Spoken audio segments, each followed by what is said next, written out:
back, everybody, to Pivot Point of View. I'm Destri Recap, along with my co-host Becky Pearson. And man, coming off my favorite 10 days of the year, the NFR just got over, crowned a bunch of new world champions, and what a rodeo it was. A lot of races come down to a one header, and all around was close. It was just a really good rodeo. Everybody competed their tails off and did a great job.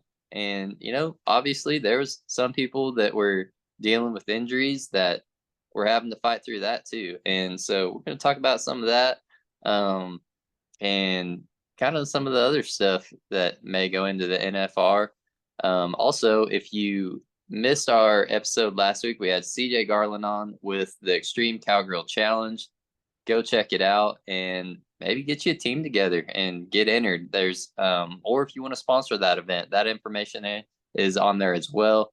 Go check her out. It was a really great conversation, and it's such a cool event that highlights cowgirls. So go check that out. All right, NFR 2024. What a race! And there's so many things that stood out this year. Just in general, and my wife and I, we always do fantasy teams, and we put those together on profantasy.com.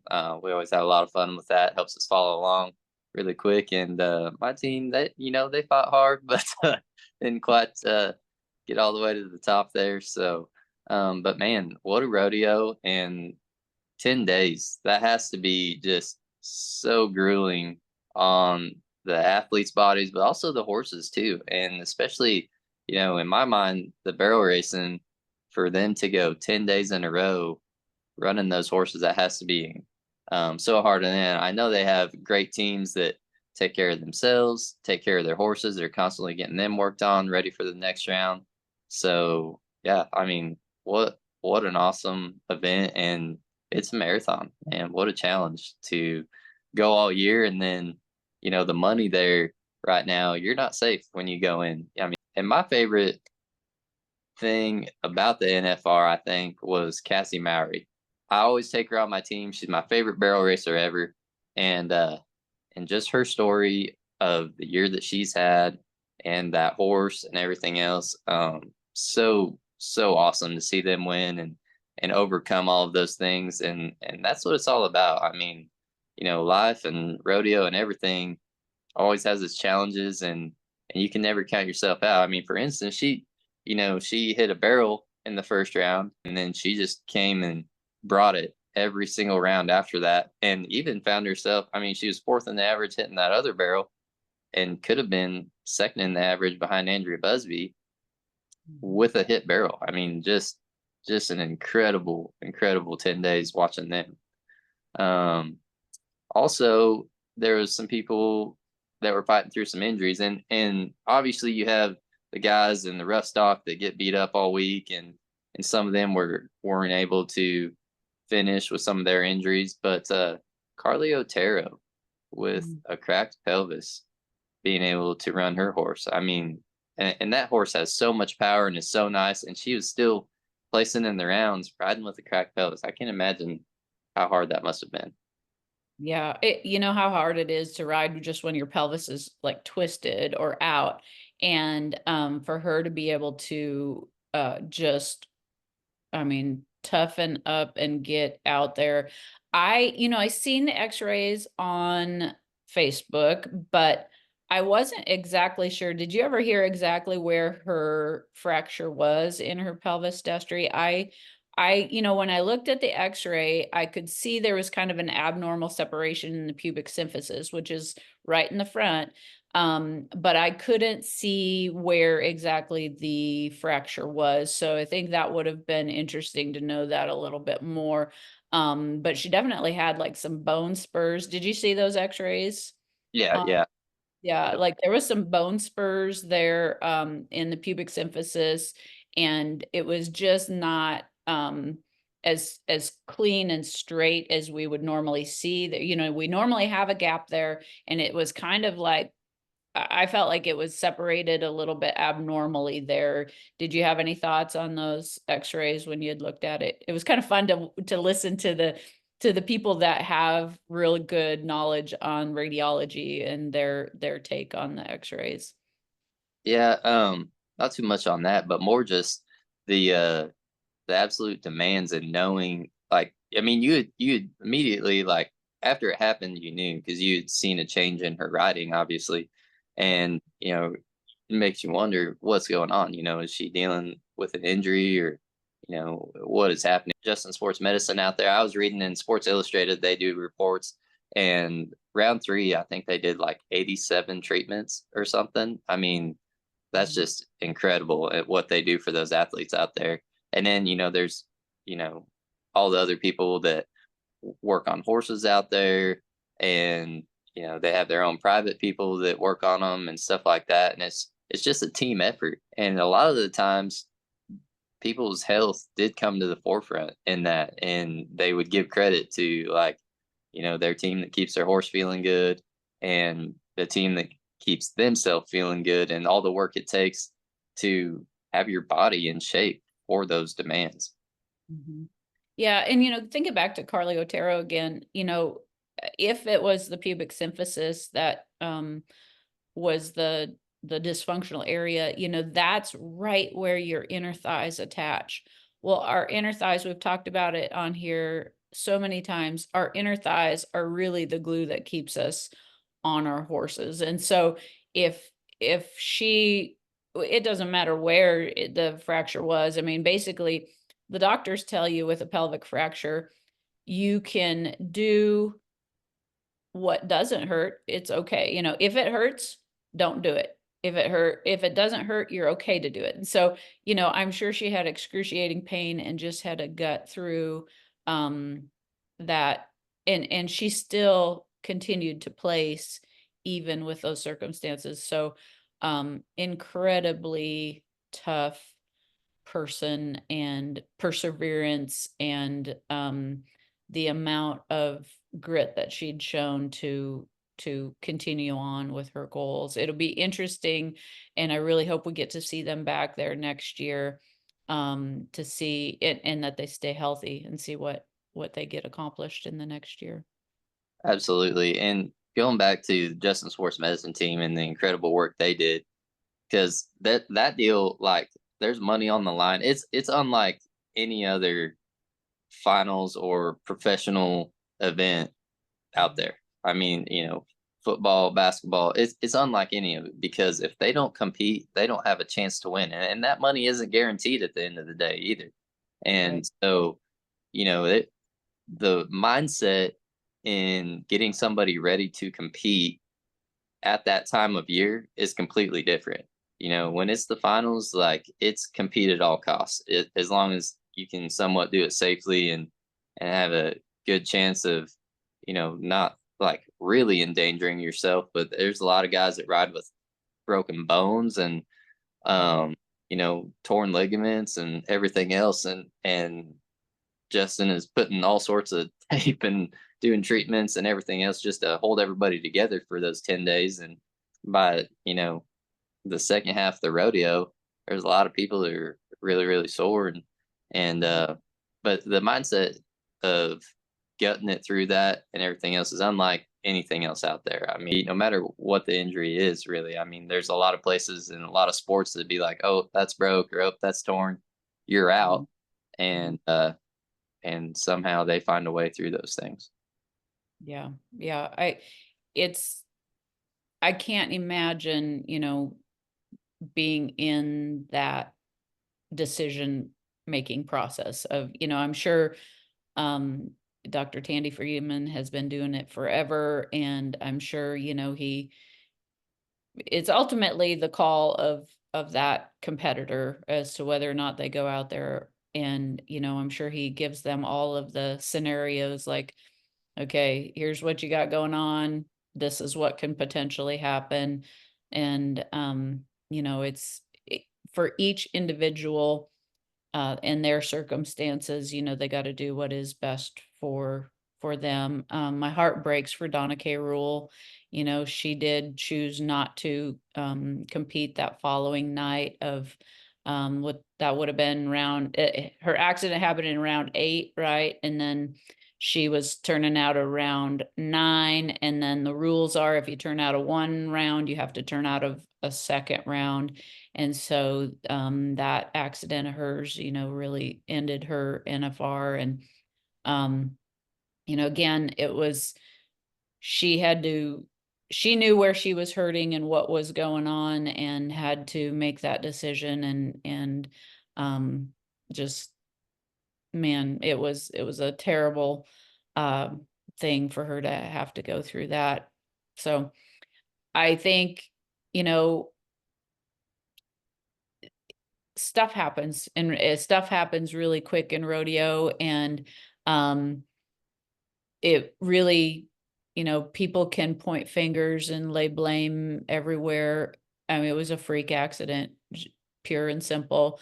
It breaks my heart that people were blaming her daughter. Um, Obviously, the people blaming her daughter have never been in the situation to try to help a barrel horse in the arena. I mean, it is probably one of the scariest things when those horses are so jacked up. And it is no fault of that riders that those animals are hard to control. I mean, they are fire breathing dragons and they know what their job is. And Valor is an incredible athlete. And um it should never have been blamed on Donna Kay's daughter.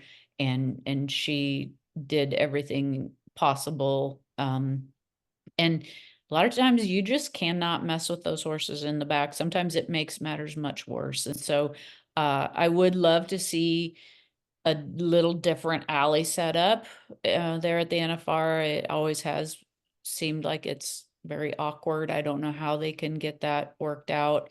I'd love to see them having some conversations as to how they can make that safer for them, for sure. Yeah, what a scary deal. And again, you can't blame anybody for that. It stuff happens, and it was scary for everybody, and thank goodness, it wasn't worse. But Mhm. I mean, that's the thing though. Like those people down there, they know that horse, they know the setup, they know the situation.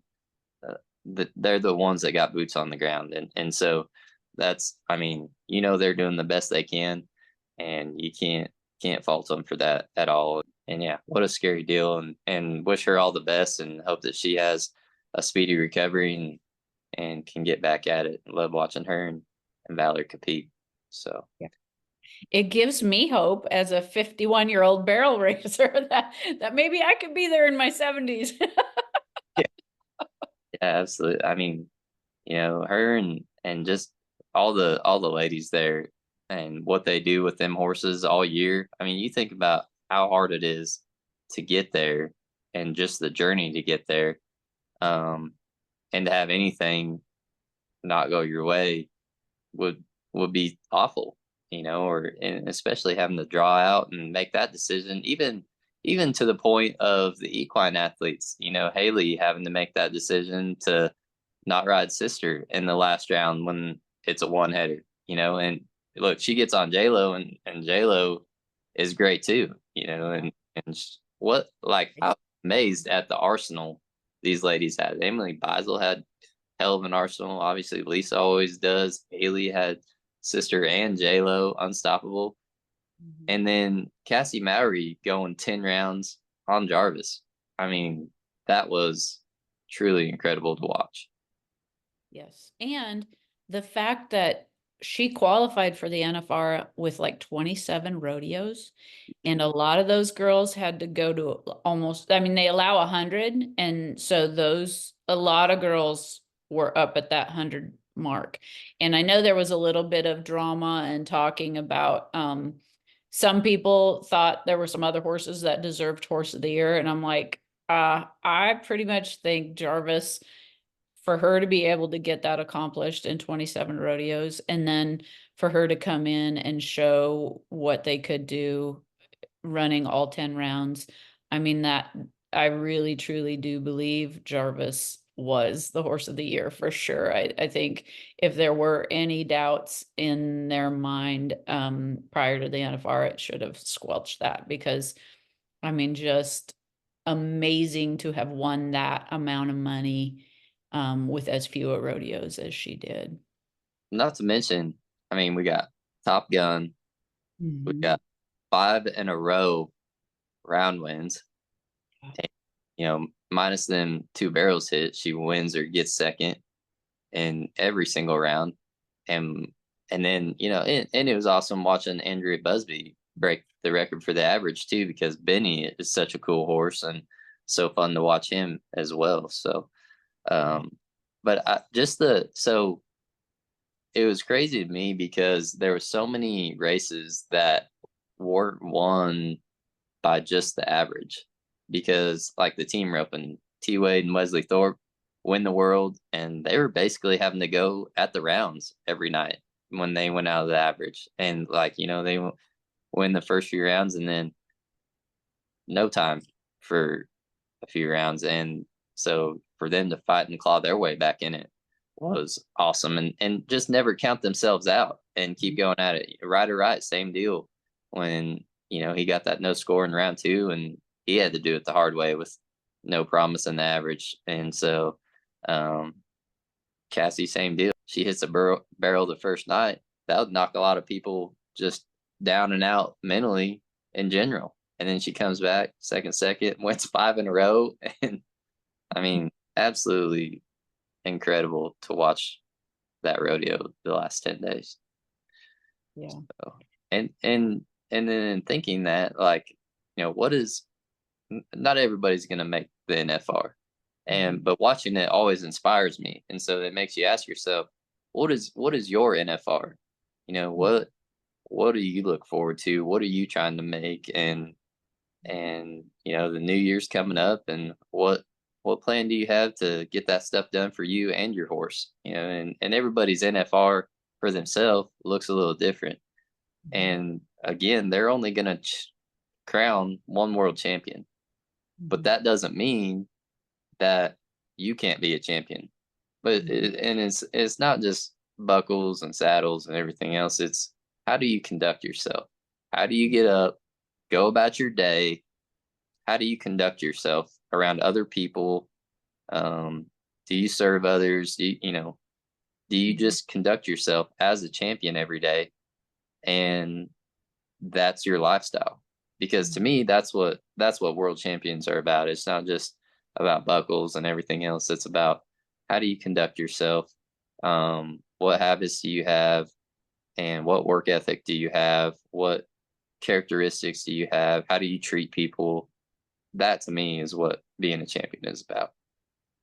I agree. And I always, after the NFR, I always, and especially this one, it seems like the mental toughness that those people and the discipline. And so I think that is a place that we all need to work on. And so some of the stuff that I've been trying to do lately to get myself more mentally resilient, more disciplined, um, is you know, doing the shit that's hard, making myself do the shit that's hard. And I've really started listening to Andy Frisella. Have you ever listened to his stuff, Destry? All right. So he's a little crude and rude. He cusses a lot. But he has a program that he calls 75 Hard. And I am going to do this. Okay, here's my accountability. I am going to do this after the first of the year. I am going to do 75 Hard. And so I'll give you all a quick rundown. I'm not an expert in this, but I'll give you a quick rundown of what 75 Hard is.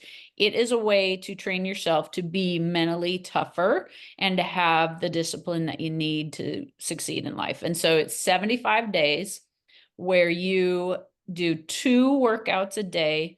45 minutes has to be outside. Okay. And so you can do one workout in the morning inside and one in the afternoon outside, but your workouts cannot be consecutive back to back. So you can't do your 45 minutes inside and then go outside and do another 45. The other thing is you have to drink a gallon of water every day. And you have to read, is it 10 pages or is it 20 pages of like a personal development type book or something to improve yourself. And then you have to find, you have to stick to a diet of some sort or a meal or nutritional plan. He doesn't tell you what kind of diet it is, but you have to stick to it and no cheating. And if you miss any of these things, then you have to start over. And so let's say you get to day 74 and you don't get your gallon of water drank, you have to start over. And so those are the highlights that I can think of. And so because I know that I need to be more disciplined and I need to be mentally tougher for my businesses, for my competitive life, for my health and wellness. And so this is the way I'm going to do it in the new year, I guess. Have you ever done 75 hard? I have not done 75 hard, but I mean, you nailed it with having mental toughness, and that is like you create things in your mind, and I do this all the time.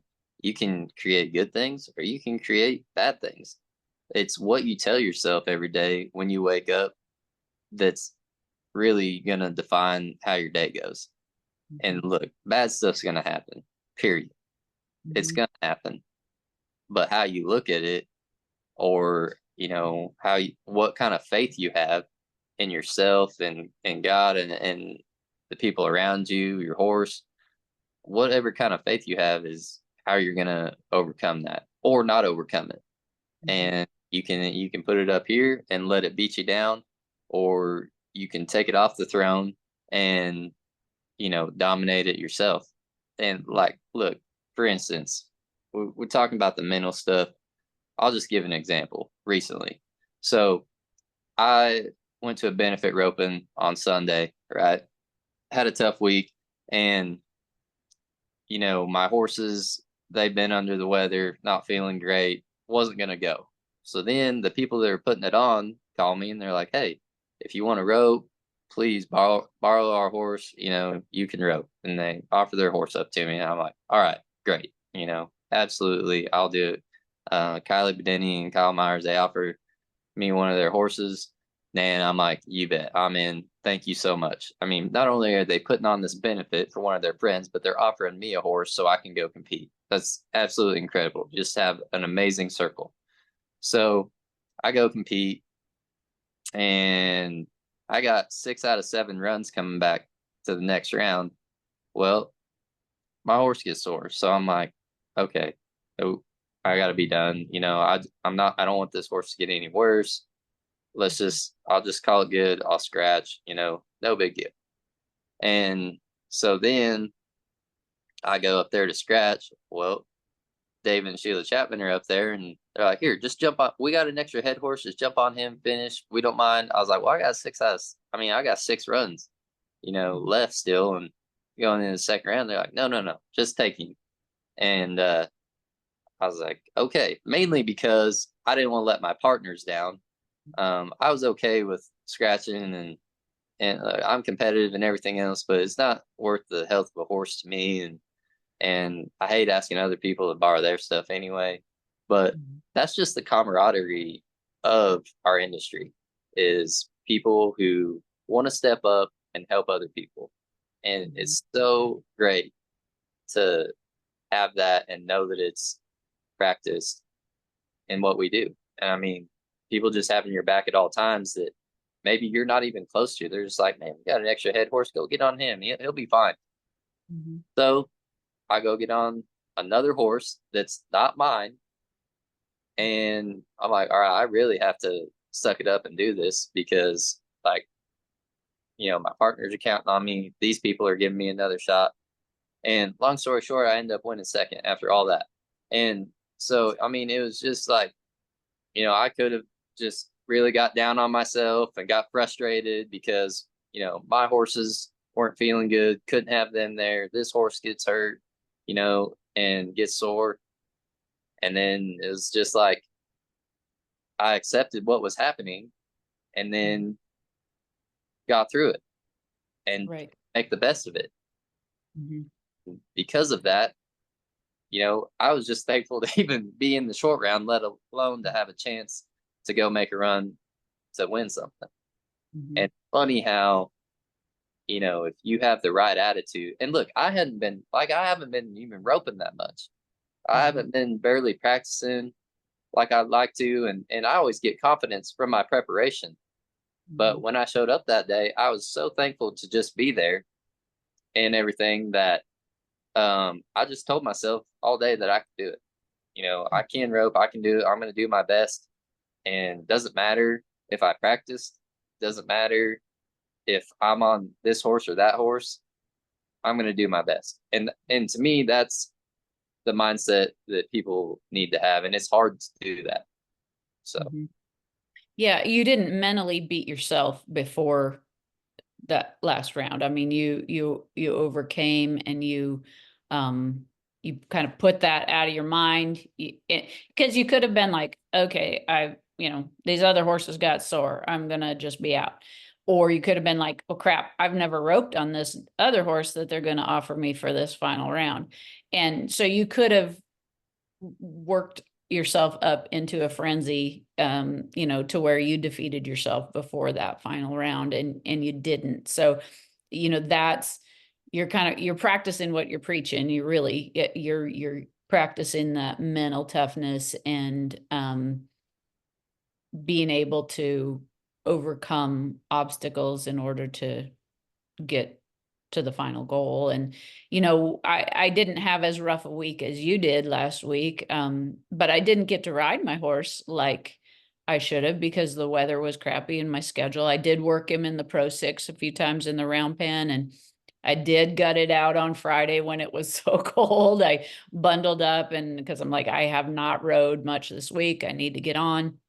And so then I went and competed this weekend, and I hadn't ran barrels for like a month. And normally that gets in my head when I'm in that warm up pen and I'm the next one up. A lot of times what'll flash through my brain is, how's your timing going to be? You haven't ran in a while, I mean, and I try not to be that way. So this weekend, I was very intentional what was going through my brain in that warm up pen. When I was before I'd come into the holding or the outside area holding pen, I would mentally rehearse what I needed to do to get to the right spots on my first barrel. Second, I mean, I'd mentally rehearse what that run was going to look like in my brain and what I needed to do. And I'm so thankful that my horse is working solid. Now I can just focus on what I need to do to help him. And it's not like, oh, okay, is he going to run past first barrel? Is he going to do this? He's going to do that. I'm thankful for a good horseshoer and a great vet to help me get that worked through. And then we've tweaked some things with his bit, and I switched him to the left, and things are going really well, knock on wood right now. So I'm able to just mentally rehearse what I need to do before I go in there. So then my self-talk in the holding pen was much different. It was, okay, when you're going in there, you're going to give him just a little bump on the inside rein, to get that shoulder up. And you might need to bump him a little on the outside rein, but then leave him alone. And then I want to make sure I get him to my corner on my second, which will set up my approach to my third. And we ran in the 1D on Saturday, which, man, I've been there hit and miss over the last, year, but not consistently. The second day, we ran a little bit faster on the second day, but so did somebody else. So we ended up winning some money in the 2D, but it was, I could have psyched myself out from not, like you said, not practicing, not preparing like I normally do. But that's when we really do have to be mentally prepared and resilient, to overcome, because the situations that you incur in your day-to-day life, nothing's ever going to be perfect. The situations aren't going to be perfect. And you do the best you can, and then you go out there and you make yourself be mentally right. And how do you do that? That doesn't just happen the day you show up at the event. It happens in your day-to-day preparation. Are you making yourself get out of bed to work out in the morning? Are you making yourself do the hard stuff that, 99% of the people aren't going to do because they want the easy way out? You've got to be in that 1% that you do the hard stuff that will allow you to do the other things that people are just wishing they could do. Yeah, and I don't know how many times I've shown up in my career and I was beat before I got there, just in my own mind. I mean, doubting myself, just having poor self-talk, all that stuff.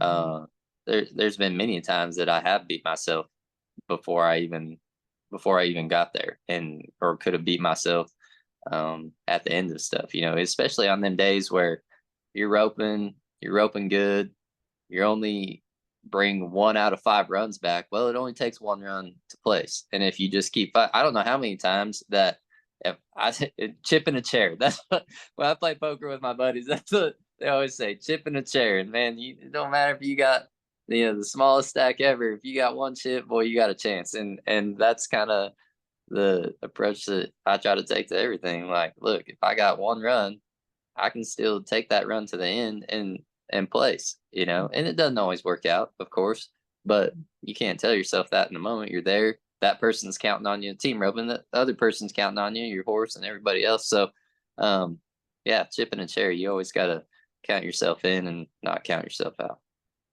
Yep, 100%. Oh, so, yeah, that's pretty much how the last 10 days and and my weekend has went. And I'm just so thankful for the people in my circle and everybody else lifting me up through the last week and carrying me through last weekend and offering me horses and everything else so I can be able to compete. You truly find out who's going to show up for you and be there for you during any of those tough times that person may have. And I know myself, I'm truly blessed to have those people in my life, and my wife especially. She's absolutely incredible, supports me in everything. So yeah, just shout out to her for always putting up with me. Yes, she is definitely a great support system for you. So you're lucky to have her. Take care of her. Oh, yeah, don't I know it? So, uh, All right. but anyway, well, that's all I got for today. So hope you all have a Merry Christmas, and as always, let your health be the pivot point to your success.